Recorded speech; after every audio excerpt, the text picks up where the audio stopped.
Himachal cabinet की अहम बैठक हुई।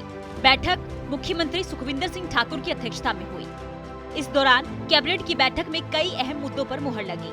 बैठक के बाद उद्योग मंत्री हर्षवर्धन चौहान ने कहा कि अब राज्य में कर्मचारियों के चयन में पारदर्शिता के साथ नियुक्तियों का रास्ता साफ हो गया है। कैबिनेट ने हिमाचल प्रदेश राज्य चयन आयोग की स्थापना का फैसला लिया है। मंत्रिमंडल की बैठक हुई जिसकी अध्यक्षता माननीय मुख्यमंत्री श्री सुखविंदर सिंह सुक्खू जी ने की है। इसमें बहुत सारे जो है अहम फैसले जो है आज कैबिनेट ने लिए हैं, जिसमें सबसे बड़ी फैसला जो है वो हिमाचल प्रदेश राज्य चयन आयोग को दोबारा से बहाल करने का फैसला किया गया है। क्योंकि पहले Himachal Pradesh service commission subordinate service board था हमीरपुर, जिसमें कि जो कि भ्रष्टाचार का अड्डा था और वहाँ पर पेपर बेचे जाते थे और बहुत सारे केसेस में जो लोगों ने पैसे दे करके नौकरियाँ हथियाई थी।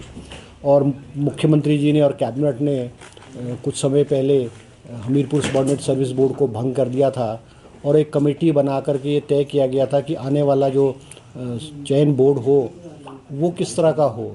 तो उसको आज कैबिनेट ने बहाल किया है और नया हिमाचल प्रदेश जो है हिमाचल प्रदेश राज्य चयन आयोग की स्थापना की गई है, जिसमें से भी फ़िलहाल एक चीफ एडमिनिस्ट्रेटर होगा जो कि IAS ऑफिसर होगा और एक एडमिनिस्ट्रेटिव ऑफिसर होगा कि जो HS लेवल का ऑफिसर होगा। इसके अलावा एक जॉइंट कंट्रोलर होगा जो और डिप्टी डायरेक्टर IT होगा और लॉ ऑफिसर होगा। ये पद स्वीकृत करके जो है इसको शुरू करने का जो है फैसला लिया गया है। इसके अलावा 5 सदस्यीय हिमाचल प्रदेश चयन आयोग के गठन का फैसला लिया गया। पुलिस, बागवानी, उद्योग विभाग में रोजगार उपलब्ध कराए जाएंगे। चीफ एडमिनिस्ट्रेटर लॉ ऑफिसर तैनात होंगे। हिमाचल प्रदेश कर्मचारी चयन आयोग हमीरपुर को भंग किया गया। अब राज्य चयन आयोग की स्थापना का फैसला लिया गया। स्वर्ण जयंती ऊर्जा नीति 2021 में संशोधन को स्वीकृति प्रदान की गई। शिक्षकों के मानदेय को प्रतिमाह बढ़ाने का फैसला लिया गया। 1 अप्रैल 2023 से 2000 रुपए प्रतिमाह बढ़ाया गया। पुलिस विभाग में कांस्टेबल के 1226 पद भरने का फैसला लिया गया। इनमें 887 पुरुष कांस्टेबल, 292 महिला कांस्टेबल की भर्ती होगी। 57 कांस्टेबल चालकों की भी भर्ती होगी। इंडस्ट्रियल सेक्टर को बढ़ावा देने के चाहे हिमाचल प्रदेश में जो इन्वेस्टमेंट आए उसको प्रमोट करने के लिए भी आज कैबिनेट ने फैसला लिया है, जिसमें कि जो IT सेक्टर है, आयुष है, हेल्थ है और टूरिज्म सेक्टर है, इसको इंडस्ट्रियल अंडरटेकिंग सेक्टर में लेने का फैसला किया गया है, ताकि हम इंडस्ट्री डिपार्टमेंट के माध्यम से जो ये प्रोजेक्ट्स आएंगे, चाहे वो आयुष के हैं, चाहे IT के, चाहे हेल्थ के, चाहे टूरिज्म के हैं, जो हमारे इंडस्ट्रियल एरिया में भी और जगह जो हम IT पार्क्स डेवलप कर रहे हैं, जो उसमें हम इन जो ये सेक्टर्स हैं इनको हम लैंड दे सकें और ये जो इस एरियाज़ में अपने जो प्रोजेक्ट्स वो लगा सकें।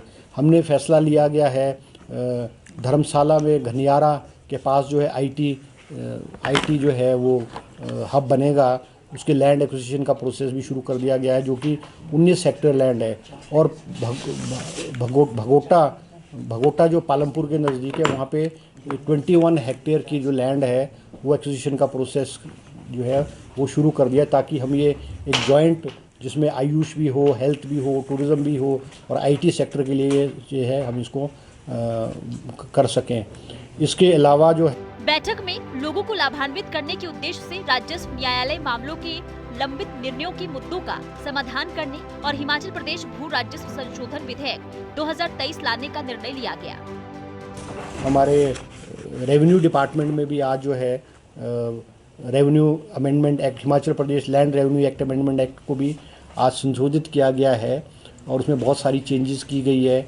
और उसमें जो भी ये डिमार्केशन है, म्यूटेशन है, करेक्शन ऑफ नेम है और सर्विस ऑफ समन्स है, क्योंकि हिमाचल प्रदेश के जो हमारी रेवेन्यू अथॉरिटीज़ है, चाहे वो तहसीलदार है, नायब तहसीलदार है, डिविजनल कमिश्नर्स हैं, डिप्टी कमिश्नर्स हैं, जिनको रेवेन्यू की पावर्स दी गई है, लाखों की तादाद में जो केसेस हैं वो इन कोर्ट्स में वो लटके हुए हैं। बता दें कि कैबिनेट मीटिंग में भंग किए गए स्टाफ सिलेक्शन कमीशन हमीरपुर के स्थान पर हिमाचल प्रदेश राज्य चयन आयोग के गठन को मंजूरी दे दी गई है। अब प्रदेश के विभिन्न विभागों, बोर्ड और निगमों में राज्य चयन आयोग क्लास 3 और क्लास 4 की भर्तियां करेगा। स्टाफ सिलेक्शन कमीशन को पेपर लीक की घटनाओं के बाद सुक्खू सरकार ने भंग किया था। शिमला से ब्यूरो चीफ अरुण उनियाल, सूर्य समाचार।